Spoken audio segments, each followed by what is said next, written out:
Okay, today is interpreting graphs and intro to function notation. So I'm not going to read this to you, but generally I'm hoping that you learn about independent and dependent. I'm hoping that you can basically be good at understanding about reading graphs. And we're going to be talking about linear and nonlinear change and function notation. All right, I wanted to give you a real world graph. This is a website and hits on a website. Do you get when every time somebody opens up a website, it creates a hit on that website? Okay, and they keep track of that because if you get a lot of hits on your website, that you can turn into money. So basically, if you got a really interesting content, now the latest thing is, of course, people can create YouTube channels. And if they get tons of people watching their YouTube videos, they can get a lot of hits on their videos, and therefore they all of a sudden get a lot of followers, and therefore YouTube pays them in advertising money. So basically, they can advertise on while those videos are playing, and they can make big bucks.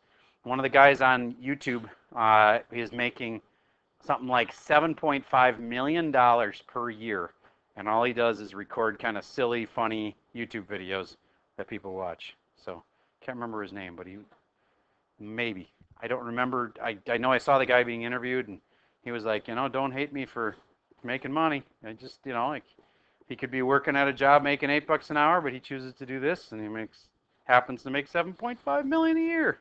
Okay, anyway, why would you get a whole bunch of hits on your website? Like, you see these spikes on this graph? What if you're featured on, like, late night? They bring up your website. Boom, all of a sudden you get a ton of hits. What if you're featured on the news? You can get a ton of hits. What if Oprah mentions you? It says, have you ever seen this guy on YouTube? All of a sudden your website gets a ton of hits. All right, this option has the same data in it, but it's smoothed out. Do you get that it's easier to read a little bit, but it loses some critical information? Like you don't even notice that there's those spikes on those certain days? Those spikes are pretty valuable to you. Like you'd like to know when they came in, like what was the big event. So there can be a combination of the two, could look like this. All right, I'm just talking about reading graphs today, so I thought I'd bring in some real world graphs and talk about how in the real world, this might be kind of the happy in between. But if you're the boss, you can make the chart any way you want. All right, if we were talking about after a football game, the game ends right here. There's a lot of people in the stadium. Does that make sense that there's a lot of people at the end of the game? Okay, then how about after the game ends? Do you get people are going to leave? After, let's say this is like 30 minutes, does it make sense that everybody's out of the building? So then, maybe not everybody, but it's got to be close to everybody. Do you think in the real world, if you graphed it, it would be that straight? Definitely not. Do you think it would be just as simple as being wavy like this? All right, then I would like you to tell me what you think the graph should be like. Here's just start it, up high, and then just think about it. Are they going to be leaving really fast or slow? And then how will it change over time? And eventually, they're all going to be gone. Goes from, let's say that there's 200 people in the stadium down to 0 people in the stadium. So I'd like you to give a logical graph. Think about it. What would make sense?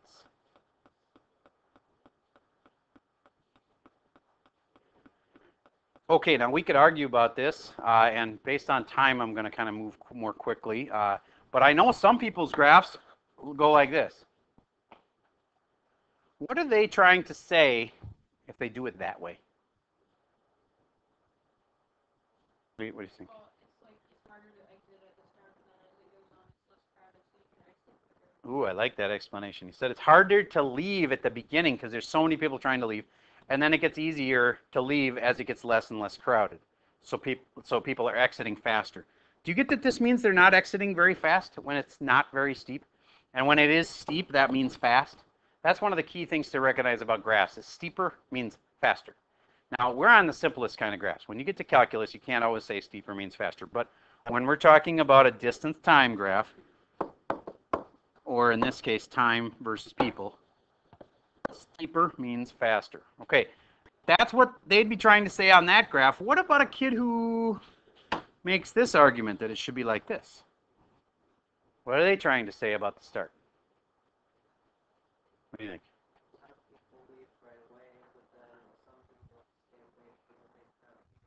Awesome. I like that. This argument would be that tons of people leave right away at the beginning, and some people hang out at the end. Okay, I could see that argument. Could you think there'd be a little bit of both to be true? So maybe a combo is better, and you say, okay, at the very beginning it's hard to get out, so not many people are leaving right at the very beginning. But maybe it goes faster. Then maybe there's this clump of people that kind of stays for a long time and then all leaves together at the end. Maybe it's like this big group of people that's, talking or whatever, a bunch of juniors are all hanging out. Then they all leave at the same time. All right, so the point is, in the real world, it's a little more messy, and I wanted you to think through what it means when the graph is steeper. It means faster. Okay, moving on. Independent versus dependent. The ultimate independent thing is time, because time doesn't depend on anything. Crazy things can happen, time just keeps going. Now, what I said is technically not right. Einstein would be like, ugh, time does depend on something. From the movie Interstellar, can anybody tell me what time depends on? Gravity is correct. Time depends on gravity. So on Earth, where we have the gravity that we have, then our time is experienced all the same because we're all in the same gravity pull. But what if we were to send somebody to another planet where there's a lot more gravity, believe it or not, or less gravity? When they come back, it's going to have affected their aging. And I know that's very hard to comprehend because it's all very theoretical. But theoretically, that's what the movie Interstellar is all about. And I don't want to mess it up for you if you haven't seen it yet, but it's a really cool movie that talks about this. So time can be dependent, but almost always time is independent. Here on Earth, where the gravity is constant, we're going to stick with time is independent. Money is the ultimate dependent thing. I'll give you an example. How much does a hot dog cost? And the right answer uses this word. How much does a hot dog cost? It depends. Exactly. So money, the cost of something, is very dependent because it depends. Hot dog could be, literally, you could probably get one for 25 cents total, the actual cost of the hot dog and the bun at Cub. You buy them on sale in a package. You get like 12 buns and 12 hot dogs, and figure it out per hot dog. You can get them really cheap. Or if you're at the ball game, it's like $5, $7, something like that. If you're in the middle of the desert and you're dying of hunger, would you pay $25 for a hot dog? Exactly. You'd pay whatever because, like, if I'm going to die, okay, I guess I'll pay it. So the point is, it depends. Money is very dependent. All right, let's talk about which one would be dependent. Oh, why do we care which one's dependent and independent? Because the independent one always has to go here on the x. Whichever one's independent is on the x. That's really important. So, of these two things, which one should I put on the x and therefore is independent? Time or temperature? Time is always independent. Good. I actually think it's easier to think about which one depends, and then the other one must be independent. Which one depends on the other one? Do you think ice cream sales depend on what temperature it is, or do you think the temperature outside depends on ice cream sales? So which one's dependent to start with? Ice cream sales is dependent, and therefore the other one must be independent. Just think about it. Do you think the temperature really changes because, oh, they sold some ice cream, I better change the temperature? Doesn't work that way. Okay? So on the other hand, if it gets hot out, they sell more ice cream. In fact, Dairy Queens even close in the winter, a lot of them. Because why? Because not as many people are looking for ice cream. Now, I love ice cream any time of the year, but there are Dairy Queens that shut down. So there is evidence that they do get a drop in sales when based on temperature. So the ice cream depends on the temperature, and therefore the independent one's this. So this one goes on the bottom on the x, and this one will be the y. All right. So next, cost of food versus location. Think about which one depends on the other one. Does the cost of food depend on the location, or does your location depend on how much the food costs right now? Which one depends? Cost of food depends, and therefore it's the independent, or sorry, it's the y, and the x is the independent which in this case is the location. All right, so now let's talk about increasing versus decreasing. Would you agree that that is increasing? It's going up. How about that one? It's decreasing. Okay, but we can talk more fine-tuned about how is it increasing and how is it decreasing. This one's just kind of weird because people get confused. They think it's always increasing because they see arrows on both ends. But don't we read from left to right? And therefore, in this little zone right here, do you get that it's actually decreasing at the beginning? And then in this next zone from here on, it's increasing. Okay, so that one's doing both. See something go through my... I might be losing my mind. Did anybody see something go through my smartboard? Is there a fly in here? Oh, there's a fly. It was like I saw a dark thing go through my smartboard presentation, and it was flying through the projector light. Okay, good. At least I thought maybe I was having a stroke or something, so that's a good thing. All right, this is decreasing. Would you agree? Okay. Is it decreasing at an is it decreasing at an increasing rate, a decreasing rate, or is it decreasing at a constant rate? Constant. Okay, so now you're getting into constant versus not. All right. The main point of this lesson is that graphs can represent many aspects of real-world situation. It can be shrinking or growing really fast, and there's a whole bunch of topics here that you have to like kind of understand. And I don't want to try to talk about all of them because you don't need to know all of them today. But I'm going to pick out a big one, discrete. You can have a graph that has dots, and you can have a graph that connects the dots. The one that's discrete is this one. If there's separate dots, that's called a discrete graph. Now, why would something have separate dots like that? This is like, okay, you sold cars. I sold one car here. Separately, I sold another car here, and separately, I sold another car here. If I connect them, do you get that when I'm partway in between here, it's sort of like I've sold part of a car? You can't do that. Do you get how selling cars, you have to sell one at a time, and therefore, technically, the graph should not be connected? They're separate events. Okay, if I'm pouring water, or I'm pouring milk, I drank some milk for lunch today. So when I'm pouring my milk out of the jar, do you get my cup? I would not have had separate things like this. Like, oh, all of a sudden my cup's full. It had to go in between, right? So if you can connect them like this with a line, that means that the change was constantly happening, like pouring the milk in. There's no like problem with being halfway full. There's 3/4 full. There's 7/8 full. You can be anywhere along the line. So that would be an example where you could connect the line. Just understand that some graphs are discrete where they have separate dots on the graph and you can't connect them because it doesn't make any sense. You're making stuff up. All right, continuous is this kind that, like pouring the milk into the glass, the level of your milk has everything in between. Everything from 0 to all the way full and everything in between. Go ahead, no problem. Okay, linear just means straight line. Nonlinear means not a straight line, and therefore, what kind of a line?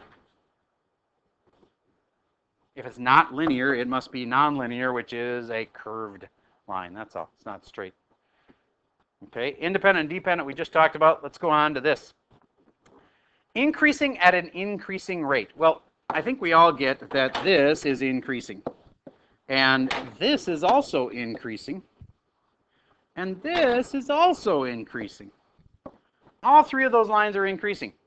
But one of them is increasing at a constant rate. One of them is increasing at an increasing rate, and one of them is increasing at a decreasing rate.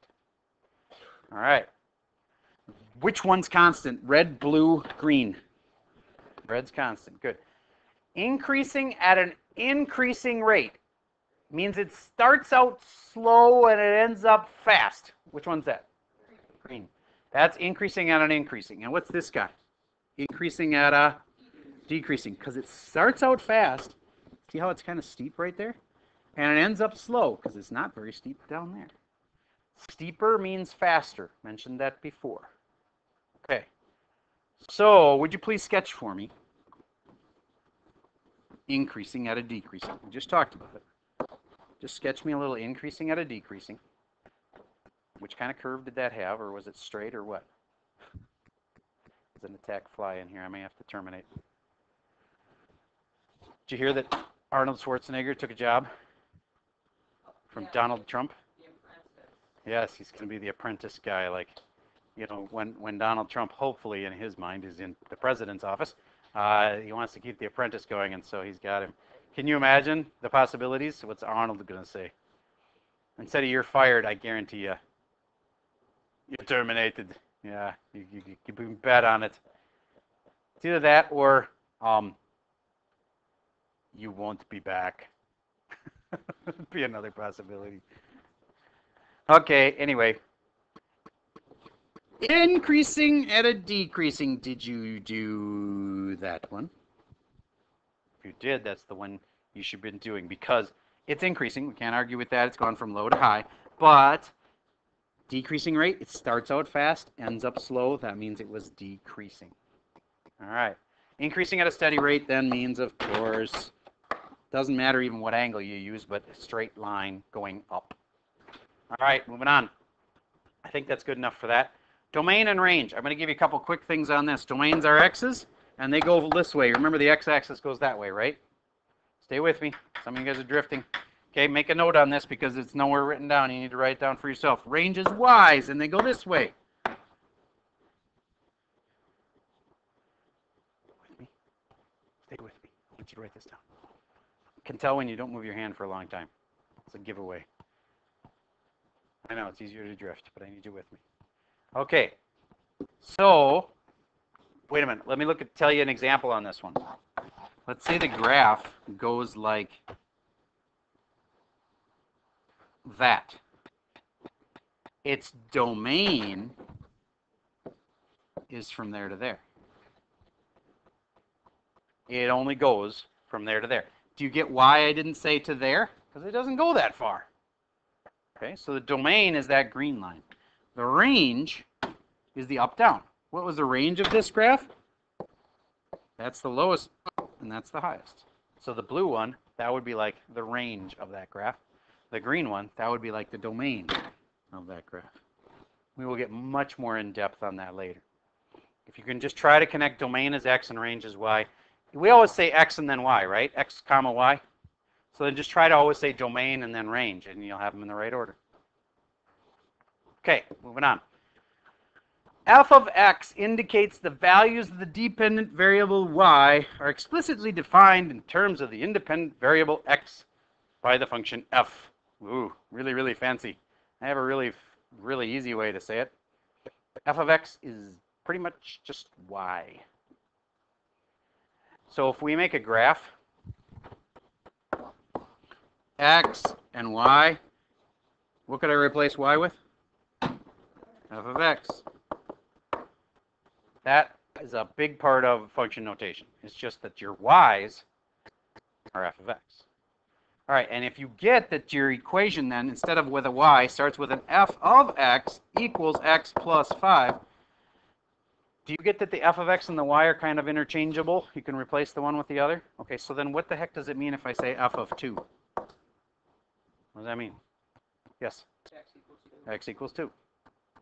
Because if I'm trying to say f of x, I'm just pretty much said that x was 2. All right, how about if I go the other way? F of x is equal to 7. Did I tell you x? No, I didn't. What did I tell you? Y. Because remember I said f of x is like y? I pretty much just told you y is 7. All right. On this graph, ordered pairs is just the fancy name for a point, like 4, 8. Okay, as a table of values, that's where you make an XY chart like this, and you say, oh, what are some things that work? 4 goes with 8. Now I'm making a table of values. That's just where you make a list of all the points. All right, let's move on. This little graph is really important. F of 6. Now, this is the important part. Did they tell me x or did they tell me y when they gave me that? They told me x was what? 6. If x is 6, now look on the graph. Find where x is 6 and follow it to the graph. This is where x is 6. I'm following it to the graph right there. That indicates a point. 6 goes with what? 2. So the y value there is 2. Do you get by saying f of 6 equals 2 that I have told you the point x is 6, comma y is 2, 6, comma 2? Does that make sense? Okay. Let's look at the next one, f of 2. F of 2, if I'm going to put a 2 into this function, that's the x. They told me x is 2. That's here. I follow it up. I get a spot right there, and that tells me the y. What's the height over there? 2. F of 2 equals 2. What point does that indicate? What comma what? 2 comma 2. All right, this next one's a little trickier, but you have to do one thing at a time. Did they tell me x, or did they tell me y? As soon as they said f of something, that told me x. X is what? X is 0. They told me x equals 0. So now I'm going to go to the graph. I'm going to find x equals 0. X equals 0 is back here at 0. And what's the y value there? 0. Now, f of 0 is 0. I can replace this whole thing right here. F of 0 is 0. So I can replace that whole thing with 0. So that now means negative 3 times that. What's negative 3 times 0? 0. The answer for that one's 0. All right, let's keep going with stuff like that. F of 9 divided by f of 1. This is getting you used to function notation. F of 9, they told me the x. X is 9. I go over here at x is 9 and I find a spot. What is f of 9 equal to? 1. I can tell by going over here. That's equal to 1. Right there, that's equal to 1. Over, what's f of 1 equal to? F of 1 is 1. F of 1's right here. Follow it up. There it is. Follow it over. It's 1. That's 1. What's the answer then? 1 over 1, which is 1. Now, on this next one, do you think we should do the f of 2 and then the f of 7? Or do you think we should do what's in the parentheses first and do 2 plus 7? 2 plus 7. Yeah, parentheses are first, right? So what's 2 plus 7? 9. And now it's really f of 9. I just did that one a second ago. So f of 9. It's really telling me the x is 9, and so therefore it's this spot again, and therefore it's 1. Raise your hand if you had 1 on that one. Okay, good. This one messes with people's heads because it's the first one where they don't tell you x. They didn't tell you x, so what did they tell you? They told you y. Y is 8. So you don't go over here to 8. That would be where x is 8. Where do you go? Up there on the y is 8. And you follow it across and it hits there. And now I got to go down here and see what that is. And it's not there, but what would it be? 10. Do you get then that you could write this as f of what equals what? F of 10 equals 8. And that means the point must be 10 comma 8. And is the point 10 comma 8 on our graph? Absolutely. It's right there. Okay. So on these, you really have to determine, did they tell you x or did they tell you y? This is getting to some of the hardest runs right here. And this will mess with your head. I'm pretty confident of it. So let me ask you. First thing I always ask, did they tell you x or did they tell you y? Yeah, they told you y. Didn't they tell you x? Nope, they told you a bunch of stuff that's like equal to x, but they didn't tell you x. They told you y. They told you y was 1. Okay?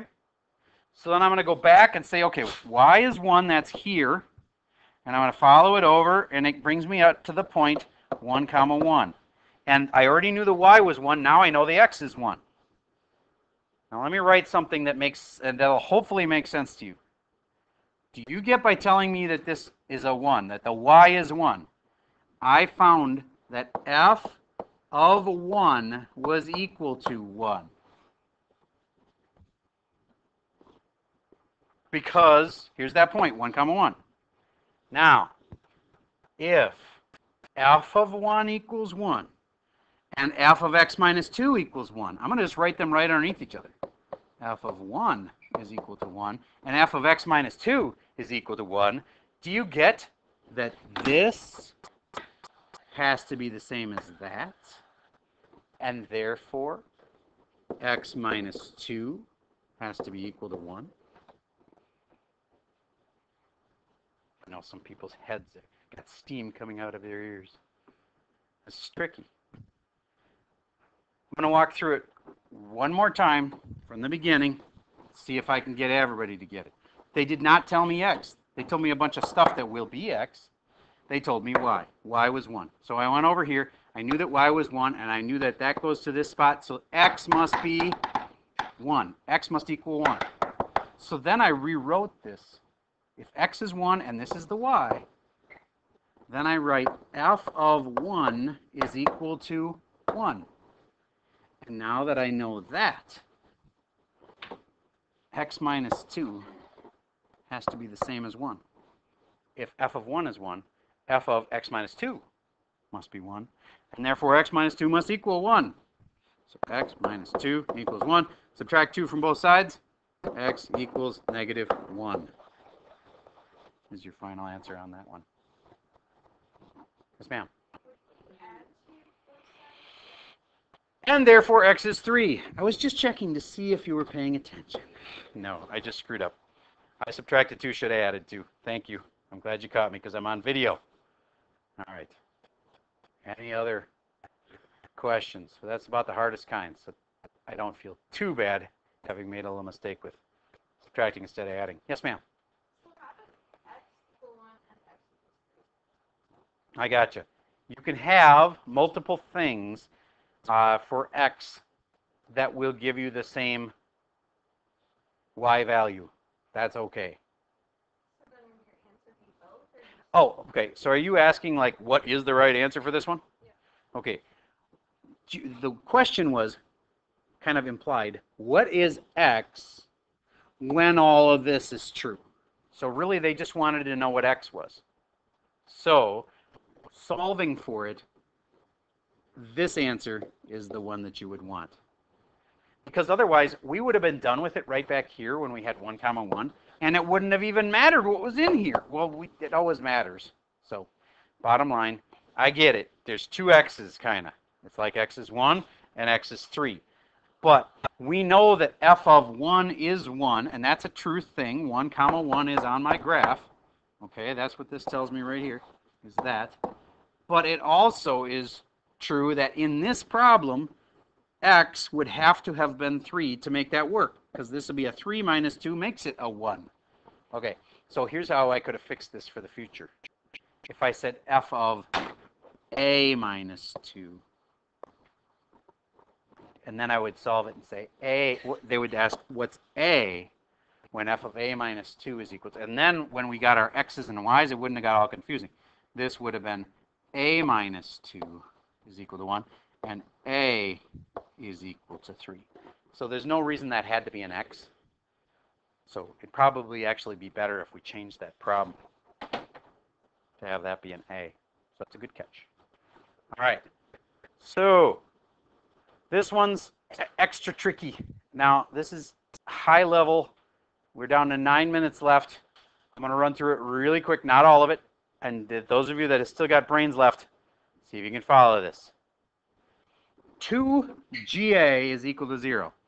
Did they tell me x or did they tell me y? They told me y. Y was equal to what? Y equals 0 is the thing I know. So I go over here at y equals 0, and y equals 0 runs right through here, and look at that. It hits twice. Ooh. Okay. So since y is 0, and I know that to be true, then I know there are 2 possible answers. X is either 1 or x is -1. So either g of 1 is equal to 0. Is that really true? Well, then the 1.1 comma 0 better be on my graph. It is. So that's true. And then what's the other thing? G of negative 1 is equal to 0. Is that true? Yeah, because I got a point right there. Now, if these two are true, and so is this, then that means 2a must equal 1. And it also means that 2a must equal negative 1. And I'd have two different answers. A is equal to 1/2 for this one. That one comes out to a as 1/2, and this one comes out to a as negative 1/2. All right. That's about as far as I want to stretch your brains. I don't want to break anybody. Okay. This one isn't hard at all. F of 5.